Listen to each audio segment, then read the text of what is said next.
कांग्रेस का जो अड़ियल बन आ गया है और 300 अपना 350 उन्होंने झंडा गाड़ दिया है। अच्छा, जबकि देखा जा रहा है कि पिछले चुनाव में 421 सीट लड़े, 52 सीट जीते,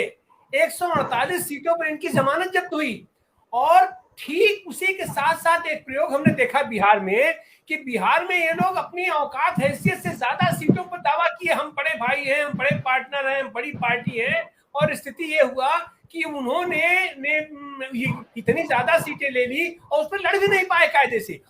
और उसका परिणाम आज तक हम लोग देख रहे हैं क्या क्या नहीं है। तो ऐसी हालत में यह जो इनका अति उत्साह है कि अब हम एक तो कर्नाटक जीत दिए, अब हमारी जो तो अपना माहौल बन रहा है, और उसके चलते अगर 350 सीटों ये याद हो तो किसी भी सीट पर अगर अपना झंडा गाड़ दें कि नहीं हम करेंगे, तो भैया ऐसी हालत में तो आपका कुछ तो आधार बनेगा। अब जैसे उत्तर प्रदेश है, उत्तर प्रदेश में 1.5% 2% आपका वोट है, तो आप क्या समझते हैं कि आपको 80 सीट में कितनी सीट आपको छोड़ दी जाए? और जहाँ की समाजवादी पार्टी ऑलरेडी इनके लिए 2 सीट हमेशा छोड़ देती है, बिना समर्थन की, बिना किसी चीज के छोड़ दिया जाता है। और जो यही स्थिति इनकी बंगाल में होगी, केरल में होगी, अपना तेलंगाना में होगी, या जहां कहीं भी हो। तो अगर आप अपने आप को बड़ा भाई समझते हो, अगर आप अपने आप को बड़ा पार्टनर समझते हो, अगर आप अपनी जिम्मेदारी समझते हो, और समझना चाहिए, तो आपको दिल भी बड़ा करना पड़ेगा। और इन छोटे छोटे मुद्दों पर आप जैसे नीतीश कुमार जी को आपने आगे किया और वो कोई मीटिंग रख रहे हैं तो आप उससे बाहर भाग जा रहे हैं। तो इन सारे जो आज के मौजूदा, और एक जगह जो आपका जो अपोजिशन जो है, जो आपकी विरोधी पार्टी है, वो किसी भी स्तर तक जाकर के क्षेत्रीय दलों से समझौता करने के लिए तैयार है। तो ऐसी हालत में आखिर ये हमारा विपक्षी एकता या आने वाले दिनों में 2024 में आप ये कैसे वैकल्पिक सरकार बना पाएंगे? जी, आपने जो बात कही, मुझे लग रहा है कि आपकी जो लंबी वार्ता के रूप में सवाल आया, उसमें क्या आप जवाब तलाश रहे हैं, ये भी काफी आपने स्पष्ट कर दिया। हालांकि मेरा जवाब आपकी वाली लाइन पर नहीं है। मेरा ये मानना बहुत साफ है कि 2024 का चुनाव जितने क्षेत्रीय दल भी लड़ रहे हैं, जितनी दूसरी पार्टियां भी लड़ रही हैं, उनको तकरीबन ये मान के चलना पड़ेगा कि जो क्षेत्रीय छत्रप हैं, क्षेत्रीय छत्रपों के भीतर जो एक प्रधानमंत्री बनने की आकांक्षा है, जो बहुत स्वाभाविक सी आकांक्षा किसी भी राजनीतिक दल में और उसके नेता में होती है। हम शरद पवार जी को देखते रहे हैं बहुत लंबे समय से, अभी भी वो अलग अलग ढंग से अलग अलग लोगों से, अलग अलग समूहों से मिलते हैं। नीतीश जी बहुत लंबे समय से एक बैटिंग करते रहे हैं, ममता जी बैटिंग करती रही हैं। लेकिन मुझे लग रहा है कि इस समय जो खतरा मंडरा रहा है लोकतंत्र का, उसमें तकरीबन एक तय सी बात दोनों लोगों को समझने की जरूरत है, जिसमें कांग्रेस भी है और जिसमें बाकी विपक्षी दल हैं, कि 2024 का जो चुनाव है वह कांग्रेस के नेतृत्व में ही तमाम क्षेत्रीय दलों को लड़ना होगा। और उसमें नेतृत्व को लेकर जो एक रस्साकशी और एक जो छुपी हुई महत्वाकांक्षाएं अलग अलग ढंग से काम करती हैं, या आपने उत्तर प्रदेश का नाम लिया, तो उत्तर प्रदेश में जिस तरह से बहुजन समाज पार्टी और समाजवादी पार्टी का जो पिछला ट्रैक रिकॉर्ड है 3-4 सालों का, वो बहुत ही संदेहास्पद है। जिस तरह से अखिलेश लगातार बीजेपी के साथ हॉबनॉबिंग करते हुए उसे बढ़त बहुत आसानी से देते हुए दिखाई दे रहे हैं उत्तर प्रदेश की जमीन पर, तकरीबन वही सिनेरियो कर्नाटक में जनता दल सेकुलर ने किया। तो ये चीज दूसरे ढंग से जो नजर आ रही है कि बहुजन समाज पार्टी कोशिश कर रही है अपने सर्वाइवल के लिए कि भाई उसने तमाम अपने जो वोट परसेंटेज, लड़ाई हर मोर्चे पर, छोटे ब्लॉक के चुनाव से लेकर विधानसभा और पार्लियामेंट इलेक्शंस में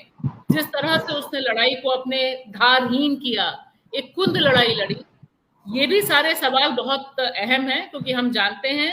कि 2024 भारतीय जनता पार्टी के लिए बहुत अहम है। वो साम दाम दंड भेद पहले से लगा रही है, हर चीज वो चाहती है कि उसके पक्ष में मौजूद हो। विपक्ष की जो एकता है उसे तोड़ने के लिए वो तमाम चीजें कर सकती है। ऐसे में चाहे वो तेलंगाना के नेता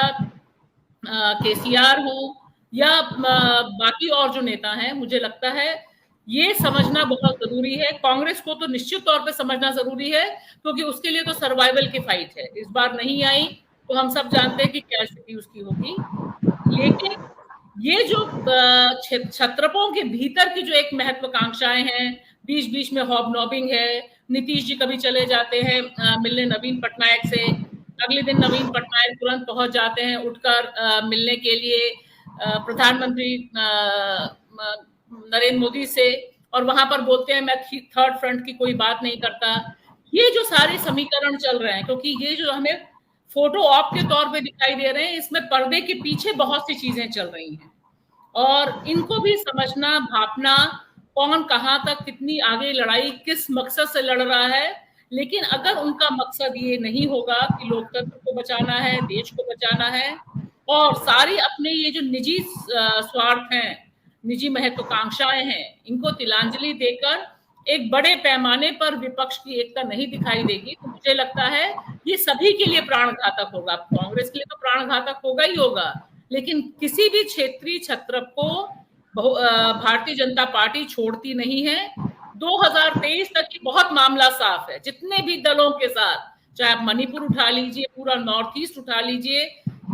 सब में उसने ये साबित किया है कि जो उनके साथ गया है वो धीरे धीरे उसी में विलय होता गया है, उसको वो खाते गए हैं या उसके आधार को लेते गए हैं। लिहाजा मुझे लगता है ये दो तरफा रणनीति बनानी बहुत जरूरी है, और इसमें तमाम दलों को अपना स्टैंड एक कॉमन मिनिमम प्रोग्राम के तहत अपने अपने इलाकों, क्योंकि विधानसभा का चुनाव और लोकसभा का चुनाव बिल्कुल अलग होता है, और ये समझना बहुत जरूरी है विपक्ष के तमाम दलों को कि ये जो अलग होता है इसमें वो कैसे रणनीति बनाएंगे ताकि जनता के बीच एक यूनिफाइड इमेज जाए, एकीकृत विपक्ष की छवि जाए। क्योंकि भारतीय जनता पार्टी लगातार पिछले 2014 के बाद से तो और ज्यादा उसने एक आक्रामक नेतृत्व, एक भारत श्रेष्ठ भारत, 56 इंच की छाती वाला नेता, बहुत ही पावरफुल, वन स्ट्राइक में काम करने, ये सारी इमेज बिल्डअप की है, और गठबंधन को एक भ्रष्ट नेटवर्क के तौर पर स्थापित किया। इसे तोड़ना होगा, इस अवधारणा को तोड़ना इस समय बहुत जरूरी है। हम 6 महीने निकल चुके हैं, जून में हैं, हम सब जानते हैं बहुत कम समय रह गया है। लिहाजा ये दो तरफा कार्रवाई दोनों तरफ से होनी बहुत जरूरी है। कांग्रेस अपनी स्थिति बहुत अच्छे से जानती है, आपने उत्तर प्रदेश का जिक्र किया, हम सब जानते हैं कि उत्तर प्रदेश में उसकी क्या स्थिति है। भारत जोड़ो यात्रा भी उत्तर प्रदेश में ज्यादा नहीं कर पाई क्योंकि समाजवादी पार्टी और रालोद में शिरकत करने को तैयार नहीं हुआ। तो मुझे लगता है कि एक राष्ट्रीय विकल्प के तौर पर अगर हम नहीं सोचेंगे कि हम एक अल्टरनेटिव ब्लॉक बन रहे हैं, जैसे अभी एक मुझसे पूर्व वक्ता ने कहा कि वामपंथियों का एक साथ आना, एक मुद्दों पर एकजुट करना, वो जितना जरूरी है उतना ही एक जरूरी है कि विपक्ष का कॉमन मिनिमम प्रोग्राम के साथ अभी से बैटिंग करना शुरू करना, क्योंकि हमें नहीं भूलना चाहिए कि 2024 में राम मंदिर के कपाट खुलने वाले हैं, अभी देश में G20 होने वाला है, और उसके इर्द गिर्द जो पूरा दुष्प्रचार चलेगा उसमें विपक्ष के पास कैसे तरीके होंगे, क्या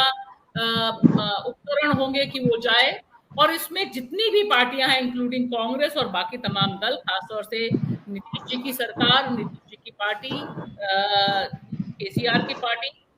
ये सबक बहुत साफ है कि आप भाजपा की बी पार्टी होकर या कम्युनल कार्ड को खेलकर या थोड़े बहुत छोटे लेवल पे जो दंगे हुए हैं, बिहार को बड़ी प्रयोग स्थली के रूप में स्थापित करने की कोशिश भारतीय जनता पार्टी की है। धीरेन्द्र शास्त्री सहित तमाम लोगों को जिस तरह से उतारा है उसने वहां पर, बागेश्वर धाम के जो नेता हैं,